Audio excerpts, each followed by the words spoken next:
माननीय महेश शर्मा जी एक तरफा प्रचंड बहुमत के साथ जीत रहे हैं। सभी जाति धर्म वर्गों का वोट आदरणीय महेश शर्मा जी को मिल रहा है। नोएडा में हमने घूम करके देखा है, गरीब कल्याण योजनाएं माननीय प्रधानमंत्री नरेंद्र मोदी जी की जन जन तक पहुंची हैं। नोएडा वर्ल्ड क्लास सिटी के रूप में डेवलप हो चुका है और लोगों का मानना है कि भारतीय जनता पार्टी ही, मोदी जी ही एक बढ़िया नेतृत्व दे सकते हैं। उत्तर प्रदेश राज्य में जिस ढंग से 80 की 80 लोकसभा सीटों पर भारतीय जनता पार्टी प्रचंड बहुमत के साथ आ रही है और गौतम बुद्ध नगर सीट पर तो एक तरफा है, कोई प्रत्याशी यहाँ खड़ा ही नहीं हो पा रहा है। समाजवादी पार्टी का जो गठबंधन है पूरी तरह से फ्लॉप साबित हो रहा है। उनके पास प्रत्याशी ही ढूंढने नहीं मिल रहे हैं, प्रत्याशी वो बार बार बदल रहे हैं।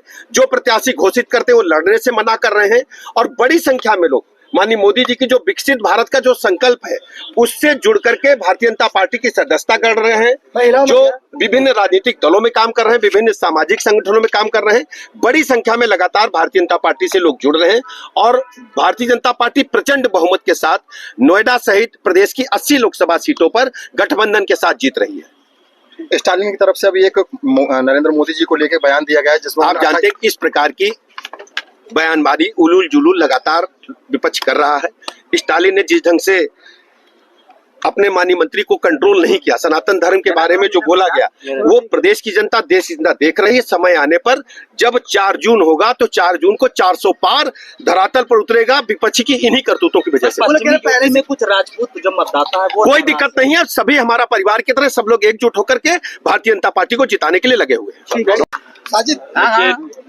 मैं धन्यवाद देता हूँ मेरी पार्टी के शीर्ष नेतृत्व का, मेरे प्रधानमंत्री जी को, मेरे गृह मंत्री जी को, मेरे राष्ट्रीय अध्यक्ष जी को, नड्डा जी को, योगी आदित्यनाथ जी को और शीर्ष नेतृत्व को, जिन्होंने मुझ पर ये विश्वास जताकर एक बार विधायक और चौथी बार सांसद का टिकट दिया है। क्षेत्र की जनता के प्यार के भरोसे दिया है और मुझे पूरा विश्वास है क्षेत्र की जनता का जो जोश है आप देख रहे हैं और मुझे पूरा विश्वास है पिछले बार हम लोग जिस जीत से जीते थे, लगभग 3,35,000 की जीत से जीते थे, उससे बेहतर जीत से हम इस बार जीतेंगे। प्रदेश की जनता, क्षेत्र की जनता का पूरा विश्वास मुझ पर है। सांसद जी, सपा के और बसपा के प्रत्याशी कह रहे हैं डॉक्टर महेश शर्मा जी पिछले 10 वर्षों में अपने 5 काम नहीं बता सकते हैं अपने क्षेत्र में जो कराए गए, वो मोदी जी के नाम पे केवल वोट मांगते हैं। अगर उन्हें दिखाई कम देता हो और सुनाई भी कम देता हो तो उन्हें ध्यान देना पड़ेगा कि जब ये हवाई अड्डा यहाँ आया था तो नागरिक उड्डयन मंत्री महेश शर्मा ही था।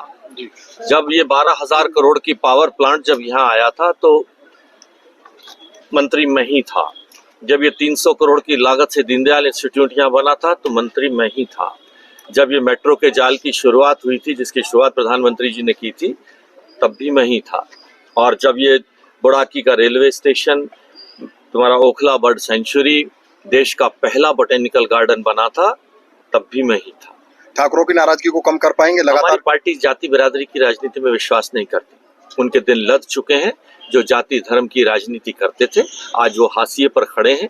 प्रत्याशी ढूंढे नहीं मिल रहे हैं, 3-3 बार प्रत्याशी बदल रहे हैं, तो मुझे उनके बारे में कुछ नहीं कहना है।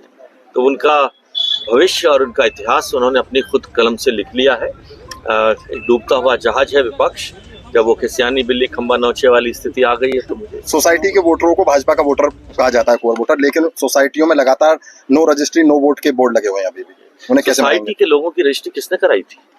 उस विषय को पार्लियामेंट में किसने उठाया था? महेश शर्मा।